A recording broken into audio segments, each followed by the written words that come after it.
It's time for a 4-month review on the Tesla Model Y. It's not clean. This tree, I assume that tree, likes to drop a lot of stuff on the car throughout the night. We get a lot of sap. That doesn't really matter. It doesn't pertain to the car. This here is the wall connector that I installed. Car's asleep, so it takes a little while to come back on. But I thought maybe I would come on. Here's the, I put the Elon Musk thing on it. I'm not sure I like it, but whatever. I think it's probably a good time to go ahead and just talk about the good and the bad around the car. Kind of show you guys what I use on a daily basis, and kind of go in depth about it. Now this is gonna be a long video. I got a lot to talk about.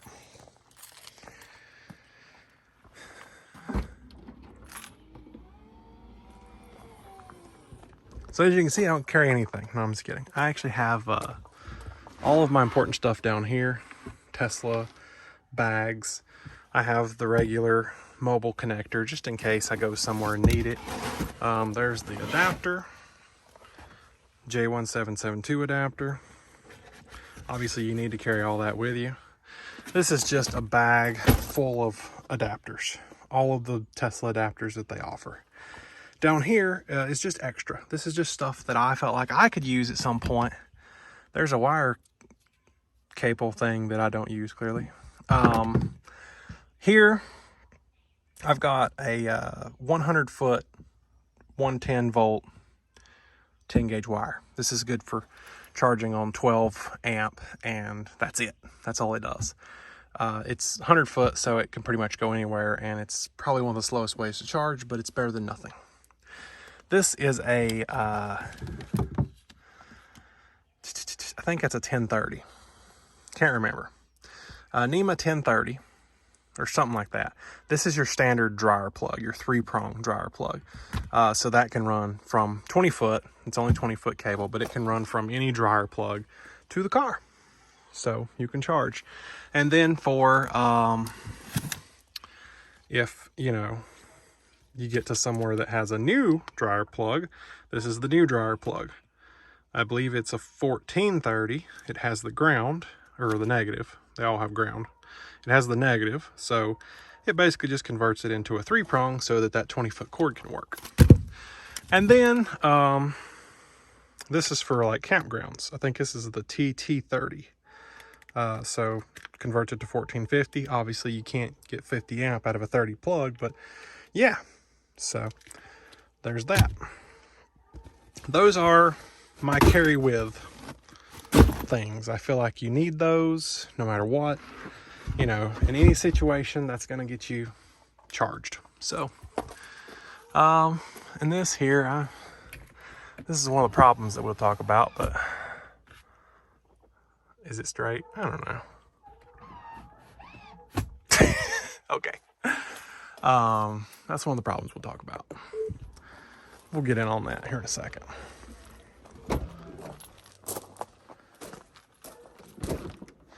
This is kind of a problem. I don't really know what caused this, but I'll wipe it off and I'll scrub it and I'll try to get all that off and then come back a little while later and it's there again. I really don't know what happened here, but in editing I realized there was no audio in this clip. So I'm telling you here about these white covers that I installed. Got them from DigitalOcean. I tried the vinyl and it just did not work. It was actually poor quality, but these are the actual plastic covers that you stick on with 3M tape, and they work pretty well. They don't fit exactly the way they should, but they work pretty well. I also put a matte screen protector on the screen, and yeah, it really does make a huge difference. The screen itself is kind of unbearable by itself, and then I put a screen protector on it and it was 10 times worse. So reflective you couldn't see it if you wanted to. So I went for the more expensive matte screen protector, and as you can see, it's fully daylight and you can see it perfectly fine.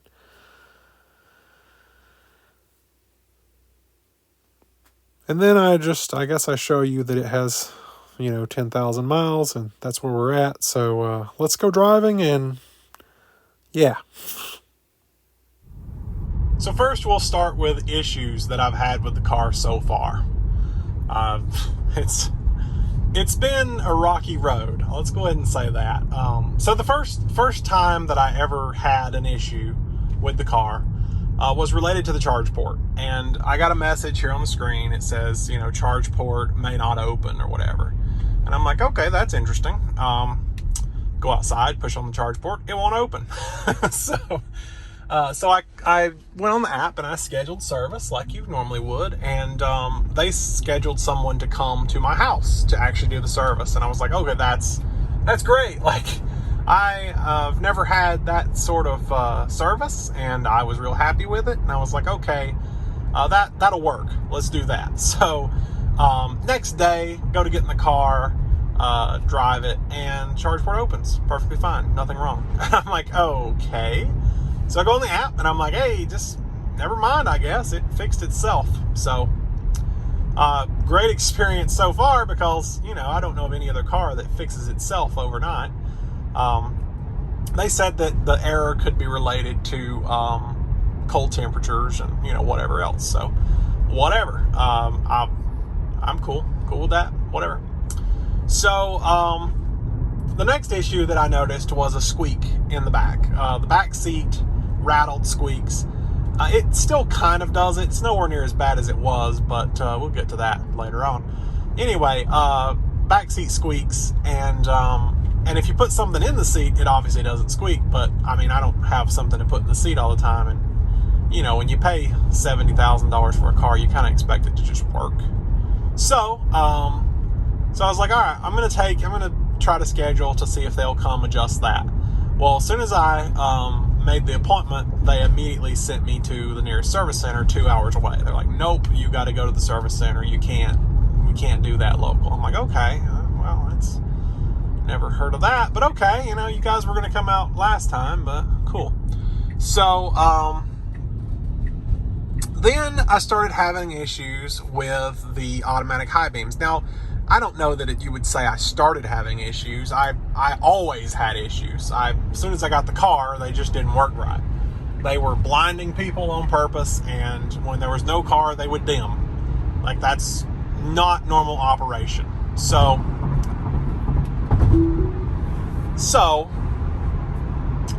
I tried to schedule an appointment for that. And again, you got to bring it to the service center. And I'm like, all right, I'll wait. I'll wait on both of those issues. Next time I'm going that way, I'll schedule an appointment, get them both knocked out at the same time. So eventually I did. I went to go get my tires rotated about 6,000 miles, I think it was. So I went to go get my tires rotated. I went ahead and scheduled an appointment with the service center saying I want my tires rotated, I want the camera checked, and the squeak in the back. Okay, cool. So take it in. It was a 2-hour service. They didn't offer a loaner, so I had to kind of hang out for 2 hours. And it was reasonably painless. They did charge me for the tire rotation, which is kind of expected. Everything else was covered under warranty.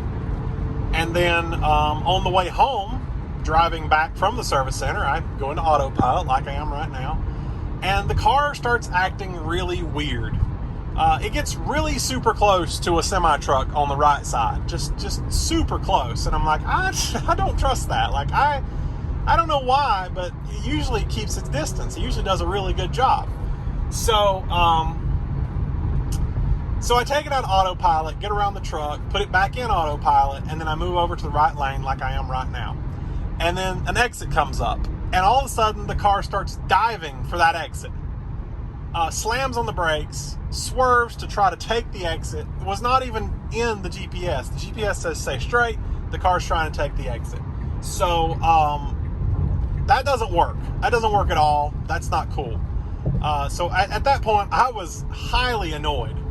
And, obviously I had to take over and prevent the car from doing something stupid.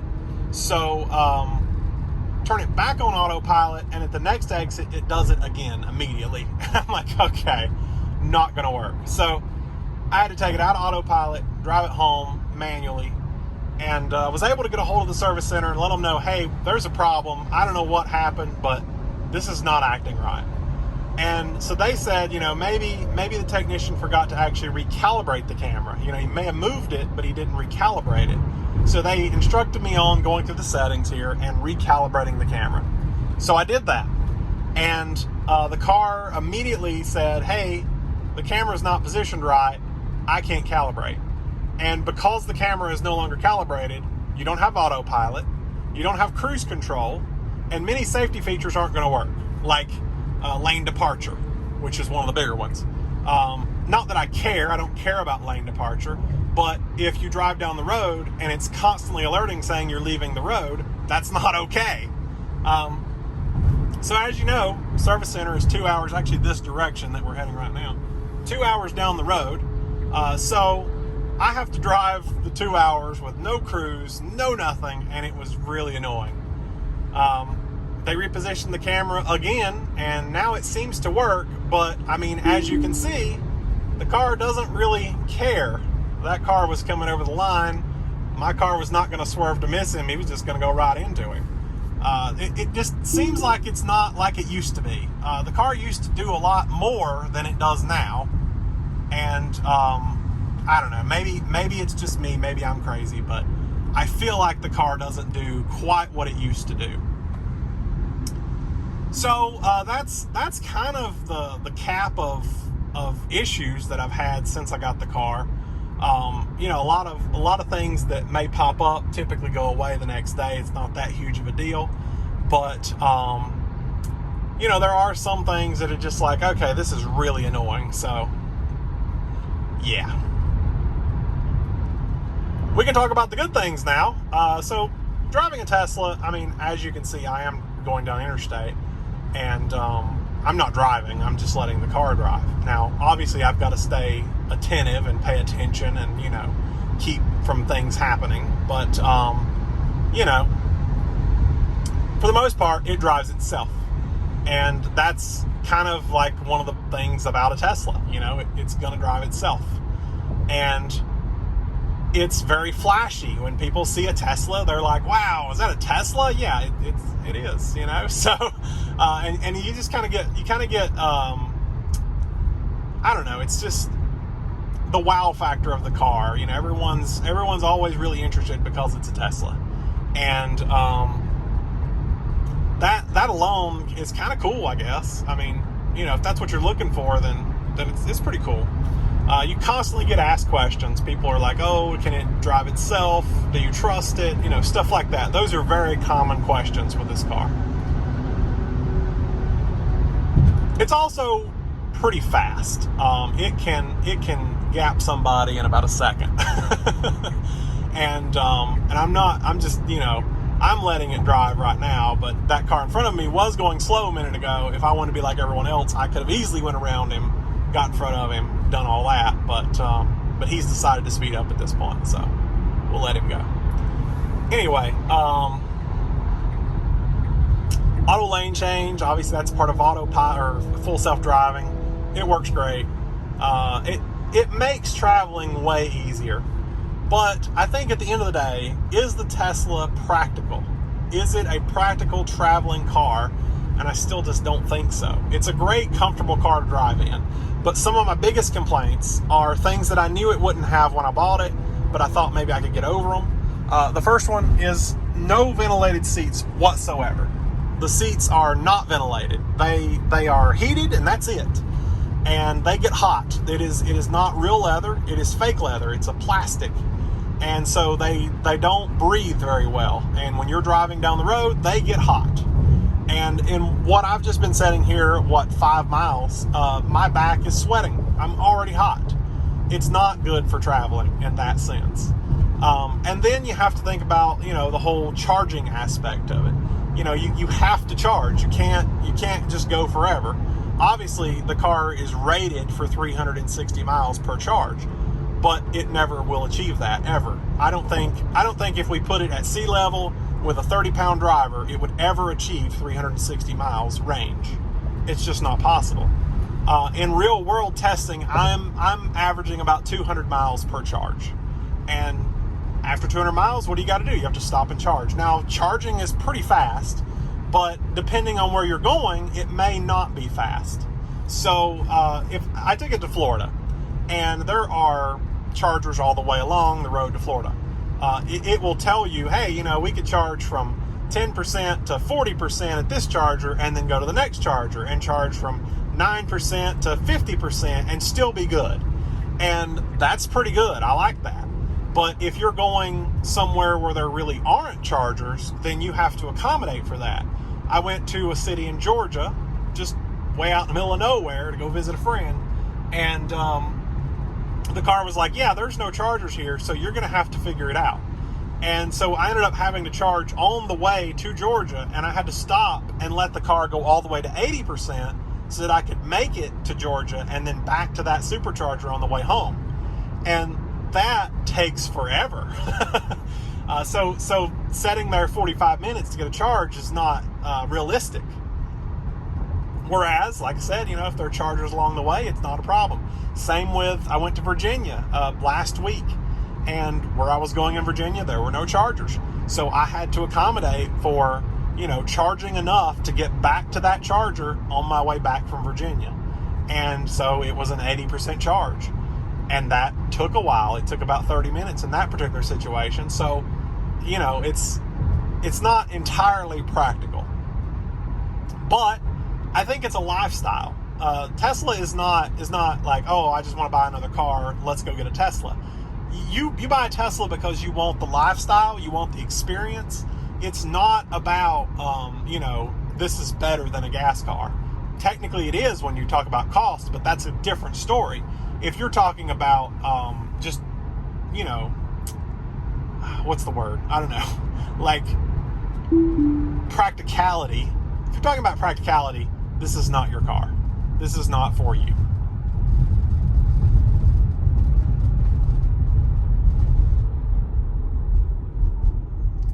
I never use the brakes. The car slows down on its own. It does the regen to slow itself, and off we go. And actually, I don't think I'm going to go this way, because if I order food from here, I have to call it in ahead of time. It's fast. It takes right off like it's not a problem. It is definitely different. And if you are okay with different, and you are excited about different, and you want to learn about different, this is your car. But it's not for someone who wants to replace a gas car and get exactly what they had with their gas car. It's not going to happen. But it's more of a young person car. A lot of young people are really interested in stuff like this. They're interested in, you know, the future of how cars are going to be. Eventually, they'll all be electric. I don't know if it's going to be my lifetime or not, but eventually they'll all be electric. And people are, you know, jumping on now to learn, to explore, to get a feel of it and see how cool it really is. It's pretty cool, but at the same time, you have to know that it's not there yet. Now, Tesla is talking about version 4 superchargers, 350 kilowatt. I don't know if these cars will be able to do it or not, but it may be a good thing. I don't know. It may fix the whole, like, you know, having to wait an hour to charge or whatever it takes if you're having to charge all the way. The more superchargers that show up, the better off we are. And, you know, faster superchargers are going to close that gap of saying, well, a gas car is better. I do also want to mention that this car is loud. You know, there's just little rattles and shakes and shimmies and just things. And you can hear road noise. And that's just because it is one of the cheaper end cars. You know, the Model 3 and Model Y are cheaper cars. That's just the way they are. If you go S and X, you're obviously going to get a more premium feel, a more quiet cabin. That's just the way it is. And I think going into it, you have to know that. If you don't like acknowledge that is something that will happen, then you're not going to be happy with the car. You have to know going into it that this is what you're going to get. So, other issues that I've had that I want to just touch on, they're not fixable issues. So the first one is the automatic windshield wipers, and I had talked about that earlier, I believe, but automatic windshield wipers are either off or 9,000. Those are your choices. If it detects rain and you've got them on, it will go as fast as possible across the screen, speed 9,001. And then even when it stops raining, they will continue at speed 9,001. And then when they start taking the ends of your wiper blades off and realizes that it's not working anymore, it'll turn off. And those are your options. Those are your choices, on or off. There's not an intermittent. There's not, and I say that because there are. You can manually control it. You can manually switch it to intermittent wipers or regular speed wipers or fast wipers. But that's entirely you. You have to do that. To do that, you got to come down here to wipers and turn them on, and then you have your options here. If you go in auto, it's useless. Don't do it. And then some wipers and then auto high beams. They both of those things use a camera. The camera is useless. Tesla's, right now, actually, as I'm making this, Tesla's pushing this huge Truevision cars where they won't have radars. My car has a radar, but newer cars do not have radars. And a radar will bounce the car in front of you with a signal to say, how fast is that car going?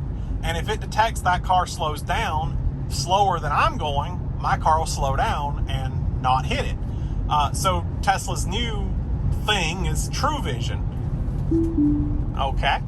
The car actually slammed on the brakes there, but then I grabbed it myself because I was like, okay. Now I have to slow back down because Truevision is going to rely on cameras for the car to not hit somebody or avoid something. And so right now they're shipping cars with Truevision and half the things don't work. One of the biggest ones is your cruise control is limited to 75 miles per hour. As you can see, I'm already doing 77, and this is just normal traffic. With a radar, you can go 90. Currently, the Truevision cars are limited to 75. That's not cool. Like, that makes cruise control kind of useless because now I'm limited to 75. Traffic flows here at 77 to 80, so I can't use cruise control. Doesn't make a whole lot of sense. There are a lot of other features that aren't available. Lane departure warning, like I said earlier, was going off like crazy. I think that probably does. I don't know. See, the thing is, I feel like that would already use the camera, so I don't understand why that's not available for Truevision only vehicles. But whatever. So yeah, those are the two main things that this car completely sucks at. Automatic high beams, automatic windshield wipers. High beams just don't work. I actually have it set to manual high beams because I'd rather just do it myself. I know I can do it right. The car can't.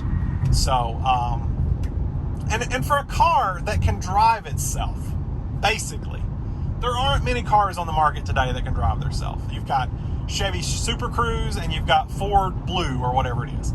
Those are pre-mapped LiDAR freaking roads, okay? That has nothing to do with the car knowing how to drive itself. Tesla is a car that drives itself. It uses cameras and algorithms and AI, and it drives itself. It can do it on any road, not just roads that are mapped. So a car that's smart enough to do that and can't do automatic high beams or windshield wipers. It's a little weird. I don't get it. Anyway, let's recap. Do I like the car? I like the car. I think it is a great way to travel for basically free. It's not free, but it's basically free. I pay 3 cents a mile to push this car down the road. And that's with my regular driving. If I was trying to be super efficient, maybe I'd do better. I don't know. 3 cents a mile based on the cost that I pay for power in my house. Now that price goes up to 8 cents a mile if I have to use a supercharger. So anytime supercharging, it doesn't make a whole lot of sense. 8 cents a mile is actually what I pay to push my truck down the road. It gets 26 miles per gallon. It is a diesel. So 8 cents a mile, that's what it breaks down to. And so to use this car at a supercharger costs just as much as my truck, and I don't have to wait 40 minutes for my truck to charge. So this is a great car for going 100 miles away from home and then 100 miles back. And sometimes I can push that a little more, sometimes a little less, depending on the elevation. And that's it. That's where we're at. Like, it's a great car if you only go 100 miles away from your house, and that's it. The cost is almost nothing, and then there are a lot of chargers that I can go to that are actually free. There's one in my city, but it charges about, well, it's actually half the speed of what I can charge at home. So I can charge my car basically from empty in 5 hours at home. We're talking about 10 hours at a public charger near my house. That's not optimal. Actually, that would be very hard. You can't just leave your car parked at the charger. You know, you have to kind of stay with it, or you have to go to one of the nearby restaurants, and that, you know, that's it. That's your choices. So I'm gonna jump in behind this guy because I'm actually gonna get off up here. So yeah, that's not optimal. I was recapping. Right, recap. I like the car. I think it's a really cool car to drive. It gets a lot of attention. It is fast. There are quirks about the car that I don't like. There are things that just annoy the crap out of me. And for a $70,000 car, you heard that right, $70,000 car, it should do this better. I paid $68,000 for my truck, which is, you know, it's less than this. And the truck can do all of these things. Adaptive Cruise works without a flaw. It still uses radar. It doesn't rely on cameras. It is able to do lane departure without completely screwing up and saying you're leaving the lane when you're not. It's able to dim the headlights when a car comes and go back to bright when there's no car, and it doesn't dim for false alerts nearly as much as this car does. And automatic wipers work flawlessly. They do exactly what they're supposed to do and don't what they're not. And it was cheaper than this car. So let's break it down. After tax, this car cost me $67,000, including full self-driving. And then after taking delivery, I purchased the acceleration boost to get more power out of it. That's an additional $2,000. And then you have to account for tax and everything else. So we're at almost 69 something, $70,000. For $70,000, I feel like this car should do more and be better, because I mean, you can step it up to a Model X or a Model S right at the $100,000 mark and get all these features that actually work and more. So, you know, I get the point behind the 3 and the Y, making a budget car so that, you know, it would be budget, but it's not good. It can do so much more for the price that you're paying. Another huge factor about value is resale. After getting the car, I was kind of on the fence. I was like, you know, did I make a good decision? Should I trade it? Should I go look at something else? And then I actually did order a Model X because I was like, yeah, the Model X is just better in every single way. It's going to be better. And so the trade-in that Tesla offered me on this car at that point, which was only like 4,000 miles, was $50,000. So immediately you lose $19,000 on this car. They don't value full self-driving at all. They don't care if you have acceleration boost. All these software upgrades don't mean anything because it's just software. They could add it themselves if they wanted to. They're not going to pay you to give back their software. And it doesn't travel with you. It goes with the car. Sometimes, unless they decide that when they sell the car, they want to strip it, and then you pay $10,000 for nothing because the next owner doesn't get it. These are all legitimate things that are happening with Tesla. And it's sketch. It's real sketch. If I pay $10,000 for full self-driving, I fully expect the next owner to get it. And there have been instances where people sold their car, a private party, Tesla found out it had been sold, and removed the feature and said, oh, you have to buy it because you're a new owner. Well, if it went with the owner, that would mean I could transfer it to a new car, but that's also not the case. They won't allow you to do that either. So there are some real sketch things that you have to worry about. And so that became my issue wanting to trade this car in. Tesla would only offer, I think it was $51,000 at the time. It eventually went down to 50, and currently they're offering 49. I went to CarMax and they offered 51. Nobody values self-driving or acceleration boost because they know it's likely the next owner won't get it. And nobody wants to take that risk. So they leave that risk with you, the original buyer who paid the $10,000. So, yeah. Wow, look how empty the Ford place. I mean, they got some trucks, but their parking lot's usually packed. So that brings me to my final conclusion, which is I am probably going to trade this car. I was going to trade it originally for the Model X, like I said, and the Model X is so far delayed right now. I guess I ordered right when they were doing the refresh, and now my order was pushed back to October, but then now my October delivery date is completely gone, and I don't have a delivery date. So who knows if and when I may actually get a Model X. And to be perfectly honest with you, if they try to push Truevision into those vehicles without radar and LiDAR, I won't buy it. I will not buy it. It is not worth it to me. Because I know that, you know, my car lacks a lot of features, and it even has those radar and LiDAR. So why, you know, like, what makes me think they're going to do better with cars that don't have it? And if they remove it from the premium cars, it's only going to make them worse. So that's where I'm at. I am considering, you know, what I want to do next. I think that I have fully decided at this point. I love the Tesla. I love the attention that it gets. I love the fact that I can drive it for basically free. But there are a lot of little things that just bother me about paying $70,000 for a car that just continues to decline in value. Now, I get it. Cars decline in value, but in the current day and age, cars are hard to come by. We just went by the Ford place. They were nearly empty.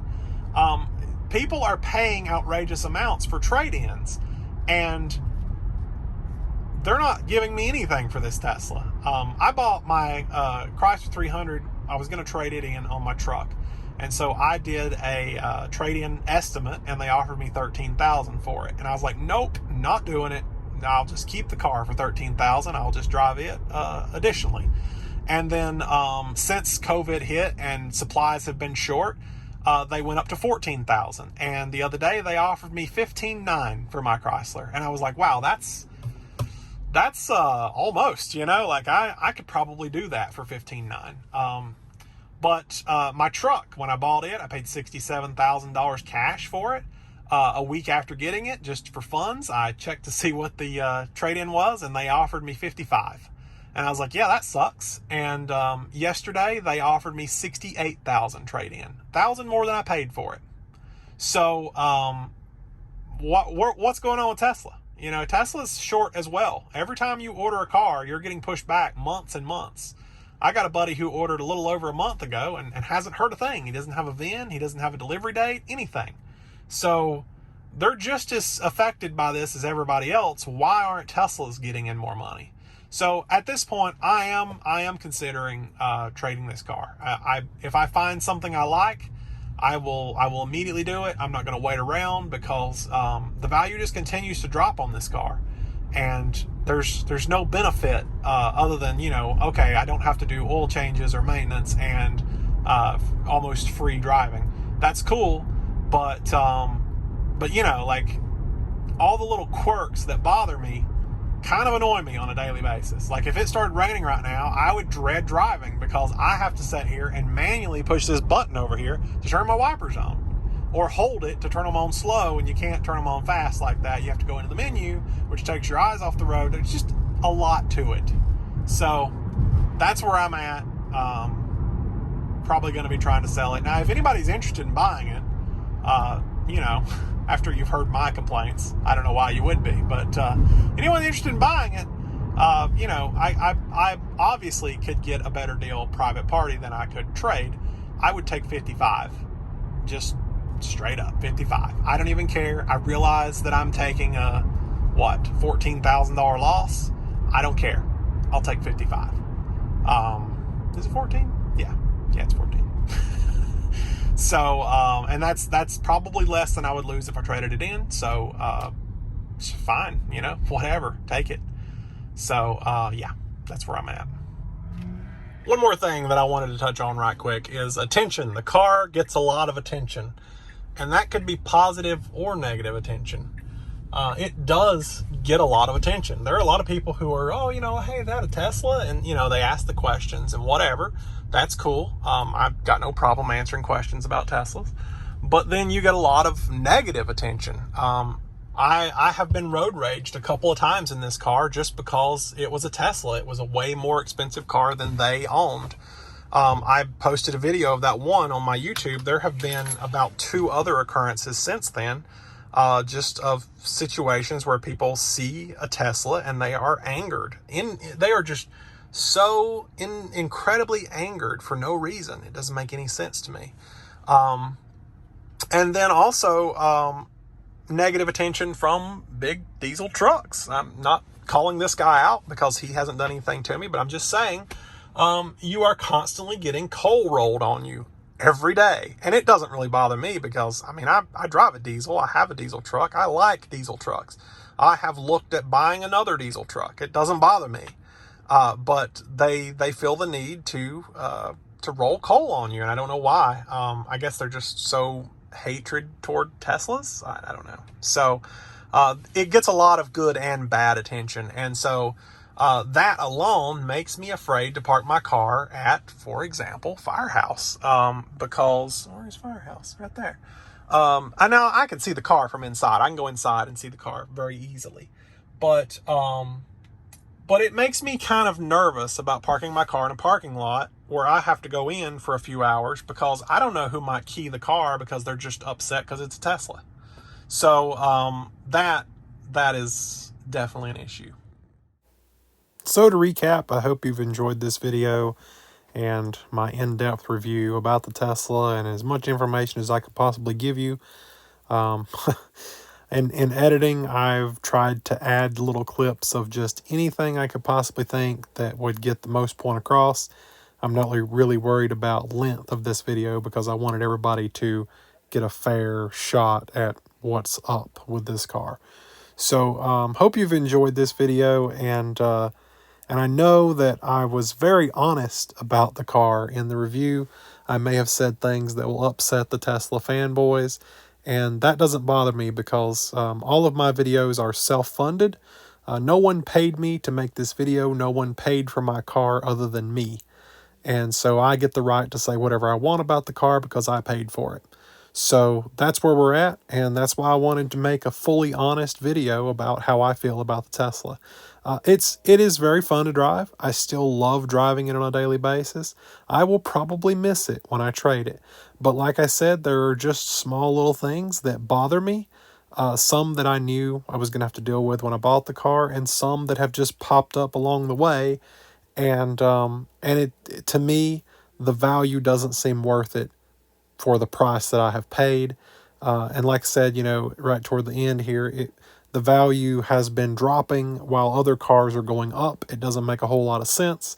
So I want to just go ahead and get out of it now because when this shortage is over, it may really drop. And I don't want to be stuck with that. So hope you've enjoyed. Feel free to leave me a comment. I will try to answer any comments or questions you have for the Tesla.